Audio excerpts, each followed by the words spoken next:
Welcome to our channel. Today we how to update Plaid webhook data to update your Airtable step by step clearly. To update Plaid webhook data to your Airtable, first, log into your Plaid account. Next, navigate to the Webhooks section in the dashboard. Create a new webhook endpoint where Plaid will send notifications. Copy the endpoint URL provided by your application. In your Plaid settings, input the copied webhook endpoint URL. Make sure to select the relevant products that will trigger webhook events. Save your webhook settings to activate the notifications. Now, switch to your Airtable account and open the base where you want to store the data. Create a new table in Airtable for incoming webhook data if you haven't done so already. In the new table, define the fields necessary to store the webhook data. These fields might include account ID, transaction date, amount, and transaction type. Next, set up an integration to receive the webhook data in your application. Use a tool like Zapier or Integromat to connect Plaid and Airtable. Follow the instructions to create a new Zap or scenario.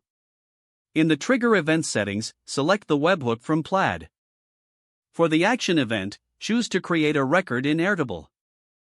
Map the necessary data fields from the webhook to your Airtable fields. Test the integration to ensure data flows correctly. Once confirmed, activate the Zap or scenario to start receiving live updates. Check your Airtable table for newly populated records from Plaid. Monitor the integration periodically to ensure ongoing functionality. If issues arise, review the webhook settings and integration mappings.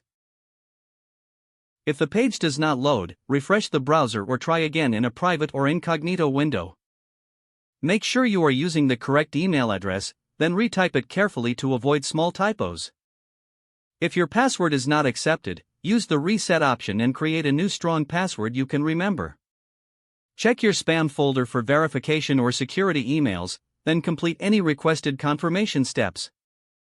Enable two-factor authentication if available to improve account security and reduce unauthorized access risk.